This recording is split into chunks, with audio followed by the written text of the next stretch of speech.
नमस्कार दोस्तों, आप सभी का एक बार फिर से स्वागत है हमारे चैनल न्यू कथा डेली में। प्राचीन काल में मनोहर नगर में पीठ नाम का एक ब्राह्मण रहा करता था।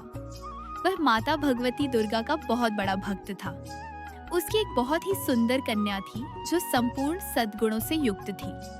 उस कन्या का नाम सुमति था और वह अपनी सहेलियों के साथ क्रीड़ा करती हुई इस प्रकार बढ़ने लगी जैसे कि चंद्रमा की कली बढ़ती है। उसके पिता प्रतिदिन मां दुर्गा की पूजा करके हवन किया करते थे और उस समय वह भी वहां उपस्थित होकर अपने पिता के साथ पूजा करती। एक दिन सुमति अपनी सहेलियों के साथ खेल में लग गई और भगवती के पूजन में उपस्थित नहीं हुई। उसके पिता को अपनी पुत्री की ऐसी असावधानी देखकर बहुत क्रोध आया और उन्होंने अपनी पुत्री से कहा, अरे दुष्ट पुत्री, आज तूने भगवती का पूजन नहीं किया, इस कारण मैं किसी कुष्ठ रोगी या दरिद्र के साथ तेरा विवाह करूंगा। अपने पिता का ऐसा वचन सुनकर सुमति को बहुत दुख हुआ और उसने अपने पिता से कहा, हे पिता, मैं आपकी ही कन्या हूँ और सब तरह से आपके अधीन हूँ। जैसी आपकी इच्छा हो वैसा ही करो। आप चाहे मेरा विवाद किसी से भी कर दो, पर होगा वही जो मेरे भाग्य में लिखा है। मेरा अटल विश्वास है कि हम जैसा कर्म करते हैं हमें उसी के अनुसार फल मिलता है, क्योंकि कर्म करना मनुष्य के अधीन है और फल देना ईश्वर के अधीन।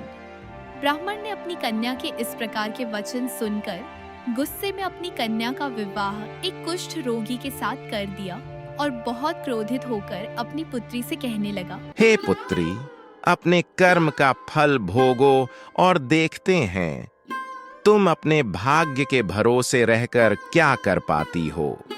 पिता के ऐसे कड़वे वचन सुनकर सुमति के मन में विचार आने लगा कि मेरा बहुत दुर्भाग्य है कि मुझे ऐसा पति मिला।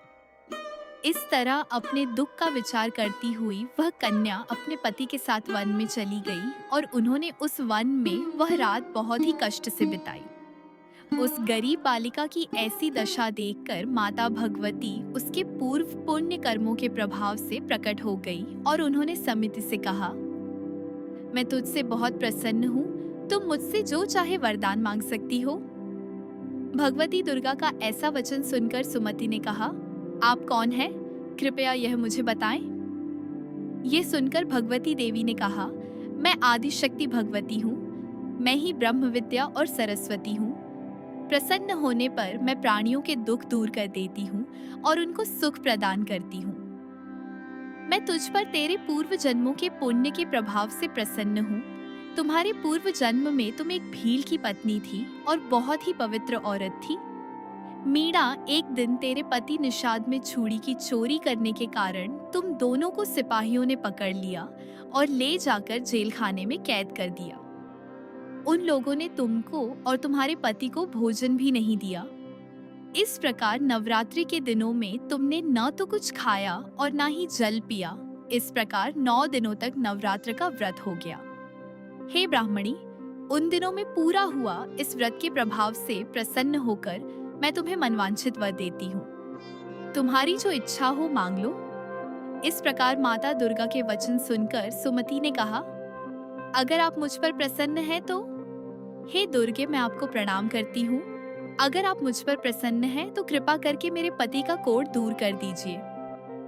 देवी ने कहा, उन दिनों जो व्रत तुमने किया था उस व्रत का एक दिन का पुण्य पति का कोढ़ दूर करने के लिए अर्पण कर दो। उस पुण्य के प्रभाव से तेरे पति का कोढ़ दूर हो जाएगा। इस प्रकार के वचन सुनकर सुमति बहुत प्रसन्न हुई है और उसका पति निरोग होकर बहुत ही सुंदर और कांतिमान हो गया। वह ब्राह्मणी पति की ऐसी काया देखकर देवी की स्तुति करने लगी और कहने लगी, आप दूसरों की दुर्गति को दूर करने वाली, तीनों लोगों का संताप हरने वाली, समस्त दुखों को दूर करने वाली, रोगी मनुष्य को निरोग करने वाली, प्रसन्न होकर मनवांछित फल देने वाली और दुष्टों का नाश करने वाली जगत की माता हो। मुझसे निरपराध अबला को मेरे पिता ने एक पुष्टि मनुष्य के साथ विवाह कर कर घर से निकाल दिया। पिता के तिरस्कार से मैं वन में घूम रही हूँ और अब आपने मेरा उद्धार किया है। हे देवी, मैं आपको प्रणाम करती हूँ। आप मेरी रक्षा करना। सुमति की ऐसी स्तुति सुनकर कि देवी बहुत प्रसन्न हुई और उन्होंने उसको अति बुद्धिमान, धनवान, कीर्तिवान और जितेंद्रिय पुत्र उत्पन्न होगा ऐसा वर दिया। तो इस प्रकार देवी भगवती ने सुमति पर कृपा करी। जैसे कृपा माता ने सुमति पर करी, ऐसी ही कृपा इस कथा को सुनने वाले के ऊपर भी करते हैं। जय मां दुर्गा,